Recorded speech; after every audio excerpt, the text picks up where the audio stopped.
kids, welcome to the Harmony Tutorial Effects Guide thing. We're going to deal with more particles because everybody's like, Tracy, I need particles.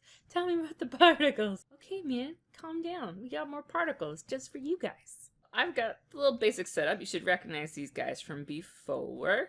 We just have a little sprite emitter, some gravity, and some move particles. We don't even have a kill switch because this one, in my sprite emitter, I've got my trigger set to off. So down here, sprite emitter.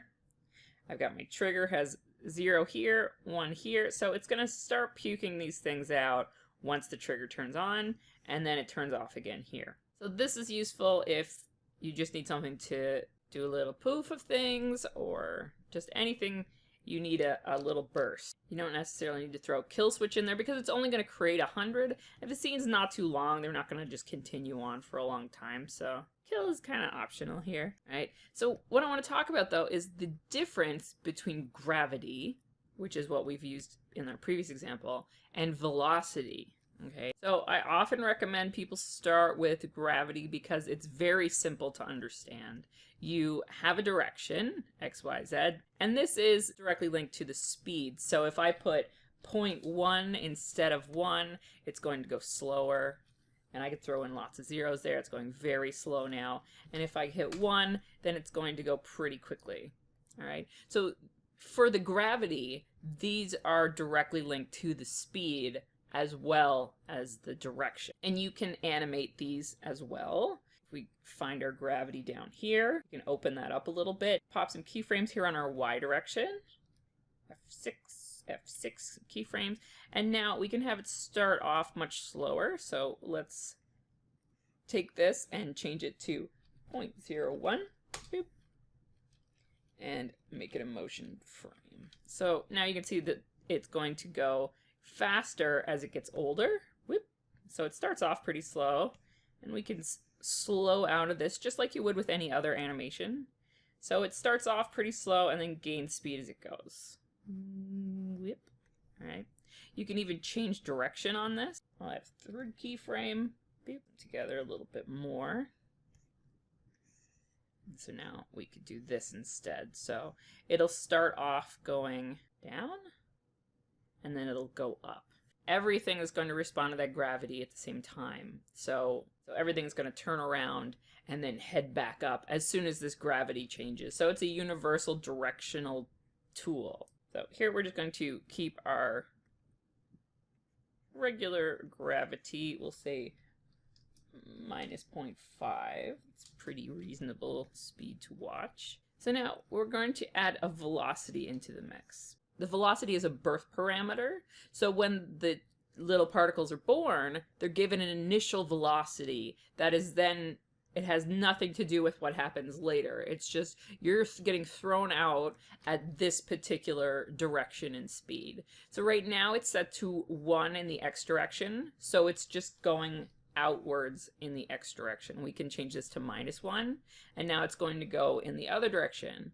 But these guys here, the direction are normal for random in all 2D directions of 2D. It also works with constant speed. It works with certain ones in here, and I'm going to talk about all of those independently. But this doesn't have anything to do with the speed. So you might be tempted like, oh, it's going this way, but I want it to go really far that way. So if I jack this up really high or really low, if it's the minus direction, you can see it's not actually affecting it that way.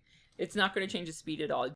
We can put it a little lower here, so it's going a little bit Y, a lot more Y, but the maximum is 1. This goes from 0 to 1. There's no 15. And you can see it's delaying a little tiny bit up here because it's trying to go up, but the gravity's then pulling it down.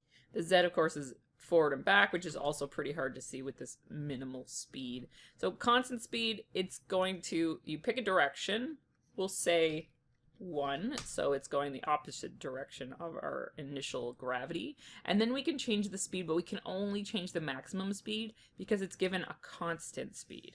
Okay, so that means every single guy is getting the same speed. Let's slow that down so we can see it. There you go. All of the particles are being thrown up into the air, and then they're falling back down because gravity is pulling them in that direction. So we can turn this up really, really high if we want them to shoot very high up into the air, something like a fountain. And of course we can do this in this direction as well. And now it's doing X and Y. So we're getting a 45-degree angle between the two of them. All right, next is interpolated speed. So now we have the minimum speed available and the maximum speed, and you just set a range. So some of these are coming out a little bit slower, some are coming out faster between these two numbers. Random in all directions 2D. It's not going to affect the z-axis, so forward back is going to be left alone, but it's just going to barf things out in the x and y direction all places. Super fun. 3D, random directions 3D, that's going to barf things towards the camera and away from the camera. So if you want something really cool and going in every single direction, then you're going to want random 3D. Random in cone. Boop.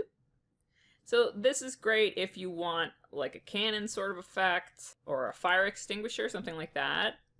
I'm going to just pause this for a second, check out the velocity here. So you can press Shift F11, which is your view tools. And now you can see that this is the cone. It's not actually in the same position as your sprite emitter, but no matter where the velocity is located on your screen, that's not really a big deal. It's just telling you this is the shape you have. And you can make it a narrow cone, or you can make it a longer cone, long and narrow. So just having a different shaped cone, you can see you're going to get any sort of a shape that's coming out of it. This is going in the opposite way of gravity right now, but if I switch this to like a 45-degree angle, then we're going to get this sort of thing.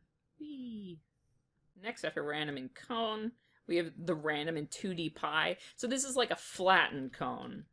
So here you can pull this back and play with the shape of this and this velocity dude here, and you can do this and kind of break it up. So now it's got two little pie shapes, like going in that direction, and you can hit this bilateral button in certain cases and it's going to create it that way so that it's mirroring itself. So now we can have 4 different little pie sections that are all barfing particles in 4 different directions. So the velocity is kind of like aiming your sprite emitter. It's like the shape of the gun or the shape of the charge sort of thing, and you can do all sorts of different things in here to get it to do what you want. Use input shape is you can grab like a 3D region or 2D region, you can plug that in there. The particles are coming out perpendicular to the particular shape that you have selected. So sphere is going to act like a 3D in all directions because perpendicular to a sphere is every direction.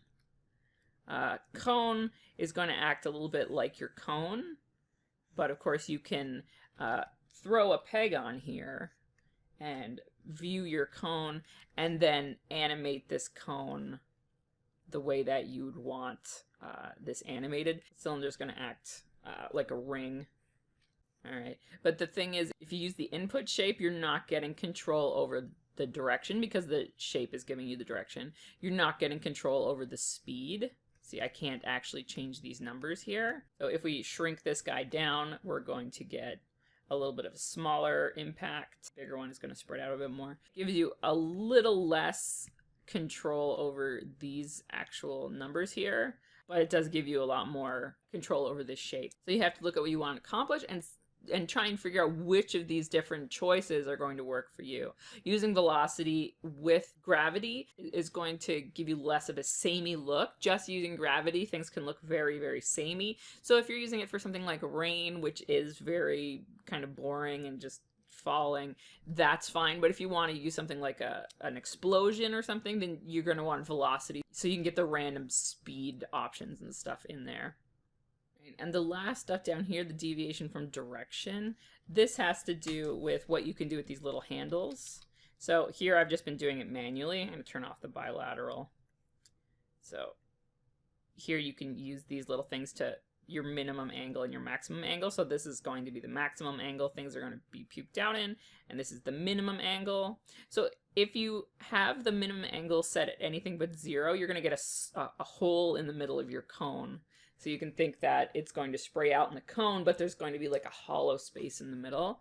And that's important to know for our next trick, which is going to be the bounce. So the specific thing I was asked about in my other episode was something that shoots out like an explosion, say confetti or something like that, and then lands and hits a plane and the things just sit on the plane. So my minimum speed, I'm gonna turn my minimum speed up and my maximum speed down a little because I want my, yeah, that's okay, a little bit more. All right, so I just want this thing to just puke out a little bit of confetti and then fall onto the ground. So first of all, we need a ground, and to do that, we're going to use a bounce. So the bounce, it is a bounce, but you can also use it just as a surface. If you want to look at, I think it's the Lemmings. Yeah, the Lemmings have some bounces in there that you can take a look at if you want to see how they've been set up. But if we just throw a bounce in there now, our guys are going to come out and they're just going to dance around on the ground. Now I've created a huge plane. So if I look at my perspective view, that pretty much any particles I make are going to find the ground. So I'm just going to hide that, but know that this planar region is just a massive plane that's set perpendicular to the actual effect. So anything that's falling is going to find somewhere to land on that plane. And the bounce itself, bunka bunka bunka bunka bunka. Let me extend the exposure, or let me just extend the length of the frame. So you can see that this is going to bounce forever. It won't stop on its own. It has 3 different options inside of the actual bounce node. And that's friction, which is what it sounds like. It's the friction of the actual surface. So if I set this to 1, that means the friction is very, very high. Once it hits the surface, it's not going to go very far because it's stealing all that momentum, the outward velocity, and it's only now going to have that up and down velocity. So it's going to hit the dude and then just bounce up and down forever. Resilience is bounciness. So right now it's set to 0.5. That means it's like halfway bouncy. 1 is super duper bouncy. This stuff is just bouncing up and down and it's chaos. So if you need chaos, then there you go. So, but if we set this to 0, then when we hit, most of the stuff is just going to stop. You can see there's a couple little dudes in there that are still wiggling around if you look carefully. And that has to do with the cutoff speed. But actually having something sit and stop on the ground has to do with the friction. You want the friction to be very high, so it's stealing all of the momentum. If you put this here at 0.5 instead, and then the resilience is at 0, let's see how that works. So now our guys are going to hit the ground, and they're going to lose the bounce because our resilience is very low. So see, if we put it at 0.5, we're going to have them spreading out because the friction isn't stealing all that outward momentum. And the resilience, the bounciness, is still about half of what it could be. So things are going to spread out and bounce a little bit. But then if we have the friction at very, very high and the resilience at very, very low, so stealing all the velocity and then absolutely no bounce when it hits the ground, it's going to just go up and then hit the ground and stop. All right, so you may want to have this very, very high, but not totally a 1 yet. We'll put it at 0.9. And you put the resilience at 0.5, so it's a little bit bouncy. But then what I'm going to do, I'm going to come down here and see most of my stuff's hitting here. 0.5 is too high. Let's 0.2. They're going to hit and bounce a little bit, and then they kind of got a little bit of a jiggly thing happening. Let's say we want that to stop here. So I'm actually going to put some keys here on my bounce so that the initial bounce has a little bit of bounce to it, a little bit of a jiggle, and keyframe it like that. And then I'm going to turn the resilience down to 0. So now the bounce factor's gone. It's still spreading out, so what I got to do, put my bounce here, we're going to, so our resilience now is at 0, and our friction, we're going to turn that way up again to 1. So we're thinking that it's going to kind of bounce to a stop, but some of our stuff is still moving out, and that has to do with this cutoff speed. The cutoff speed has to do with the trajectory. So if it's coming in this way, is it going to bounce off that way? Is it going to bounce off that way? Is it going to bounce straight up? That has to do with our cutoff speed. So if I hit 0 here, then it's not going to have any leeway. If I put 0.5 as saying that things hitting in a certain trajectory are still going to have motion. So it seems like the smaller, the stuff that's going more uppy downy is keeping its momentum and sort of sliding out. Whereas the stuff coming out more of an angle like that, it's stopping faster. So we can set this to 0. And now all of our stuff is going to stop because there's nothing, none of the trajectories are allowed to continue on doing what they're doing. If we did set this to 1, it means 100% of them are going to continue to slide around. So depending on what you need, if this is marbles, for example, you want them to continue rolling. Whereas if it's a confetti or some sort of a paper, then you don't want that to continue once it stops. You might even want less bounce for paper because paper isn't particularly bouncy. Of course, in your sprite emitter, you can add whatever sort of sprites you want, but it won't necessarily be what you need it to be. If this is a ball, for example, I'm going to put this into my sprite emitter and use my rendering to use the particle type with no cycle because it's just one little black dot. So now we've got all of our dots, and that's going to look like you'd expect it to. We've got all these little soots, and they're landing and bouncing and looking pretty good. But if this guy happens to be a sort of a weird shape, so now we've got these little guys coming out and they're hitting the ground like that, that might cause you a little bit of grief because now they're all just standing on their end. So do be aware of that if you have sprites. You know, it's not perfect. If you have balls and rolling in every direction, that's going to have some problem solving for you to do.